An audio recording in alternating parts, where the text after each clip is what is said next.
I wake up at 7 o'clock. I'm usually out the door by 7:30. I occasionally will stop at the cafe and get a coffee on my way to work because it's right next to the tram stop. Then I take the tram about 15 minutes to work, walk about 4 minutes, get to work. So this is Bambino. It's an international preschool here in Prague. The way it works here actually, which is quite nice, is we have a kind of shifting shifts. I don't know if I can say that. Basically, I start every morning somewhere between 7:30 and 9:30. Every day it changes by half an hour.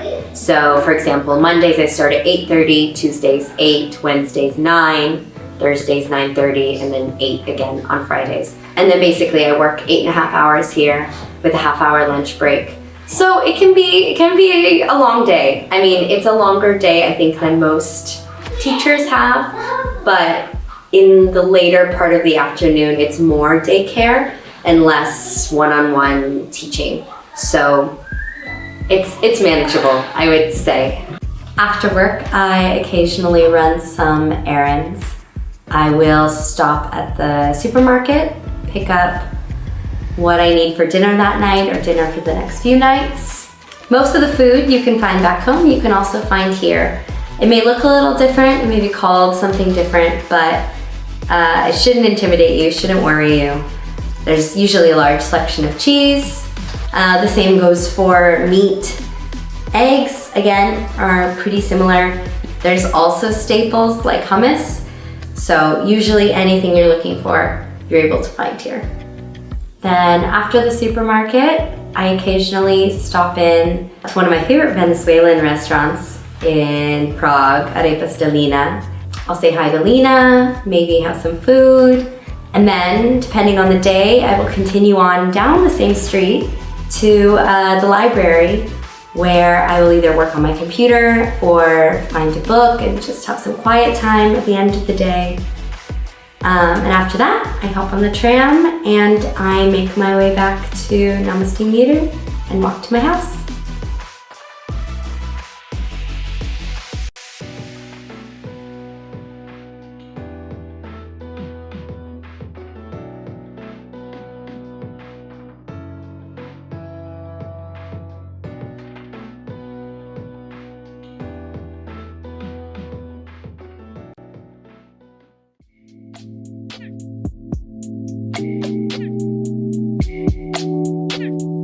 So on a typical day, I normally wake up around like maybe 9:30. Normally kind of get the day going, maybe make a cup of coffee and start teaching online. Teaching online is very simple, it's very interactive, and I think more than anything it's convenient. So normally after I teach, I'll step out, maybe go on a walk. Today I went to one of my favorite cafes here in the city called Cacao. It's got phenomenal coffee, phenomenal hot chocolate, which I think is what it's known for, but also great food and I think most importantly a good environment.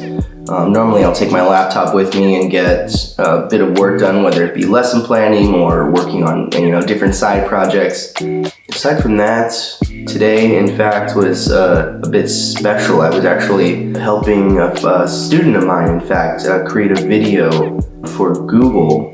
He bought us some drinks and we started shooting. He bought us some more drinks. We started making our way to the next location where we were going to be shooting, and he pulled out this container of homemade Slovak sausage that was just like brilliant, and he brought also this homemade plum vodka. It was incredible, and all of it was just, he was just giving us the best of what he was used to being from the Czech Republic or from Slovakia, and was just kind of really introducing us to his day. And after that, we went to this restaurant that was just phenomenal. He bought us another drink. We got some food, we talked and we laughed, we finished shooting. And I mean, that was brilliant. Being able to connect with a student that way, again, outside of even a student-teacher environment, it's something to be thankful for, that's for sure. Today also ended up being St. Patrick's Day, and today I decided to celebrate St. Patrick's Day with friends at Letna Beer Garden. And we played games and we threw a football. Of course, we had some beer, we played spike ball, which is definitely one of my favorite active games to play.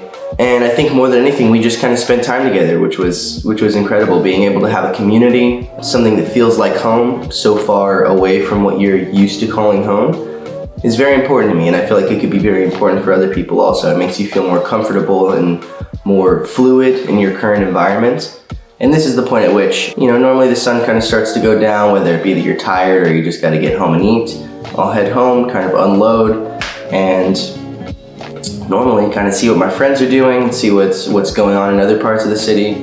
Yeah, and a day like today with, so much different enjoyment in more than one area of the city is just, it's an easy way to keep in mind everything that you have access to and everything that you are able to experience and enjoy in a city like this.